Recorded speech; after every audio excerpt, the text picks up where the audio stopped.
Halo, nama saya Melita Deviana Farisa dari kelas 2B1 Ilmu Keperawatan, Stikes Bakti Mandala Husada Islawi. This is my second video, and I'm going to explain about my learning subjects and second segment.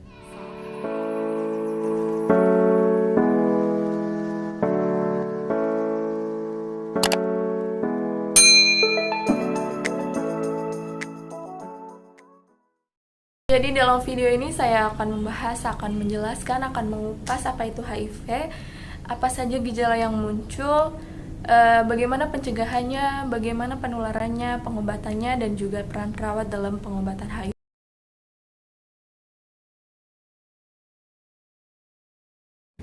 HIV/AIDS. HIV itu sendiri singkatan dari Human Immunodeficiency Virus, sebuah retrovirus yang menginfeksi sel sistem kekebalan tubuh manusia.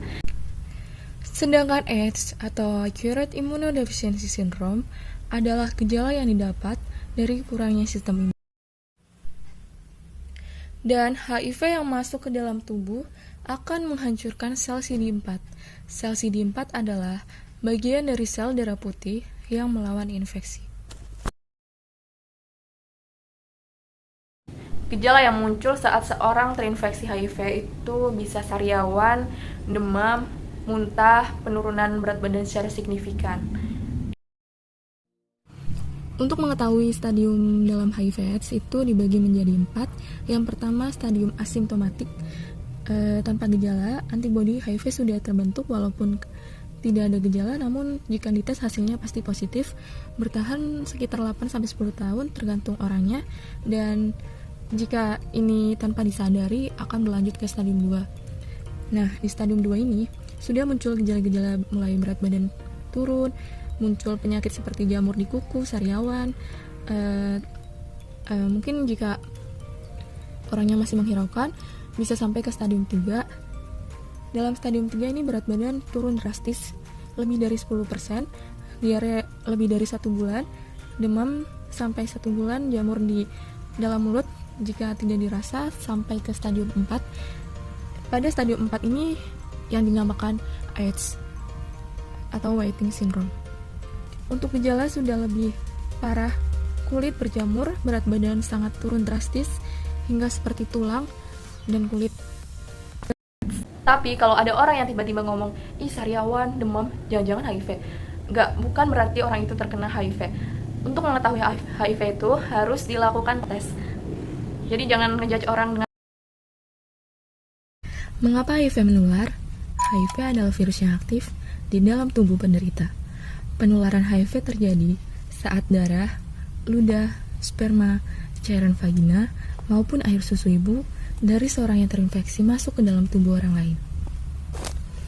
HIV itu tidak menular melalui batuk, tidak menular melalui udara, tidak menular karena berjabat tangan, dan tidak menular karena gigitan nyamuk.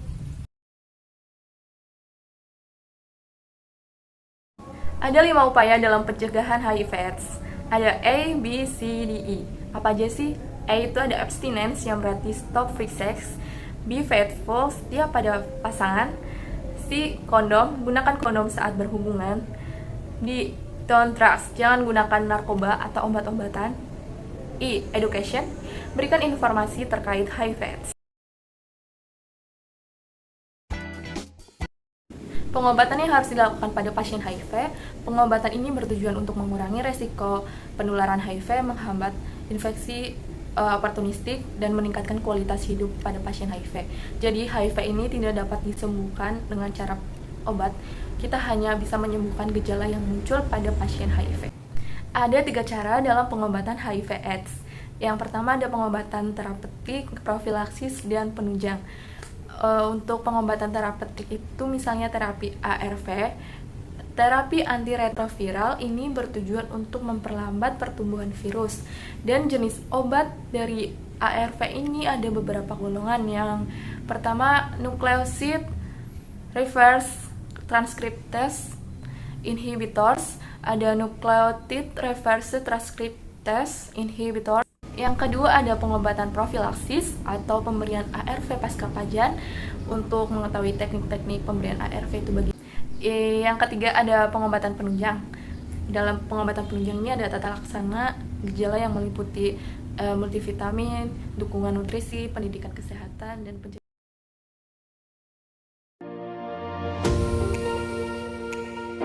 Apa saja peran kita sebagai perawat dalam pengobatan HIV/AIDS? Yang pertama, melakukan sosialisasi pencegahan di masyarakat terkait HIV/AIDS. Yang kedua, memberikan perawatan untuk mengobati gejala yang timbul pada penyakit HIV/AIDS seperti demam, sariawan. Yang ketiga, melakukan edukasi atau bimbingan terhadap pasien, keluarga maupun orang di sekitar untuk mengurangi beban psikososial yang dirasakan pasien karena tingkat stresor sangat berpengaruh pada sistem imun, yang mana akan membantu proses pemulihan pasien. Yang keempat, memberikan aspek spiritual pada pasien, misalnya memberikan semangat ataupun dorongan agar pasien mendekatkan diri pada Tuhan. Yang kelima, perawat juga harus memperhatikan dalam memberikan pelayanan, termasuk prinsip-prinsip keperawatan, dan juga misalnya dalam melakukan injeksi maupun hal lain harus berhati. Itu penjelasan dari saya tentang HIV/AIDS. Jika ada kekurangan, saya mohon maaf. Kita sama-sama belajar, semoga informasinya bermanfaat. Terima kasih telah menonton.